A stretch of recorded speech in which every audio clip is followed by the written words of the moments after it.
If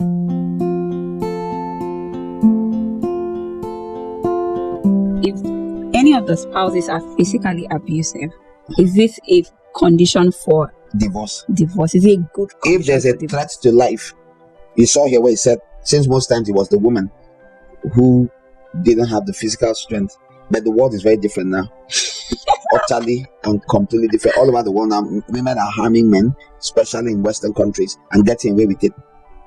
Stabbing them multiple times, slitting their throats, shooting them, poisoning them.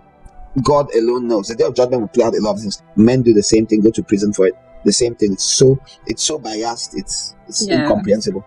But that's a basis for separation. Not divorce. May not be a basis for divorce. But I don't think divorce should ever be easy. I don't think people should want to divorce. I think people should want to stay married. But there are situations where if you believe there's a threat to life, they might kill you. I think it's best you separate. Question is, are we really supposed to refer to all these people as believers? If they are not believers, that means they don't want you to stay. There are men or spouses who attack their spouse and they want to kill them. They hope they will die. That's their goal. Even though you're the one that leaves the house, I can say it's them that have left you. Do you understand that? Yeah. You may leave physically, but they left you. Yeah. That's why they are trying to. They've left you. They want to leave the marriage. Yeah. You don't forget about who physically moved away. They don't want it. The conditions are there that in such a situation you are not bound. You're not bound to the marriage. You understand the binding. Go down to verse 39. It says a wife is bound to her husband as long as he lives. But if her husband dies, she's free to marry anyone she wishes as long as he belongs to the Lord. In my judgment, however, she's happier if she remains as she is. That's if she doesn't marry.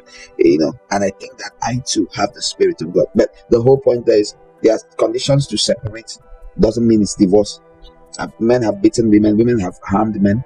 And they came back together. Yes, just not too long ago, a man beat up his wife. I heard that has happened a couple of times. Threw her out of the house. But after a while, went back and pleaded, and the man went back to the house, went back to the family and pled and all that. So there are different things at work. I mean, we are not even going to talk about men who have been put under a spell, literal witchcraft spell. Not the general, he's under a spell, a mental spell. No. Someone did witchcraft. People have come out to say that they did that to people, and the man doesn't recognize his family or doesn't give them any esteem, begins to beat the wife up. And the day that thing is broken, I mean, with a direct rebuke, a demon cast out. Men have been known to shake their heads and go, what's happening here? I mean, there are people who don't believe these things, but I don't really have time for unbelievers masquerading as Christians. The spirit realm runs on its own rules, and they have turned to women that they've been with some for years and said, who are you? Who are you? Where's my wife? So people have been under a spell, not the stuff of fairy tales, in real life, in Africa and in other parts of the world. Love potions have been given and people's brains went like that. With this, I'm trying to explain why sometimes being quick to push away someone or walk away or divorce, the person may not be themselves. They may be under the thrall of a witch. Yeah. And if you stayed, do you remember? How do you know, wife, that you not save your husband? How do you know, husband, that you not save your wife?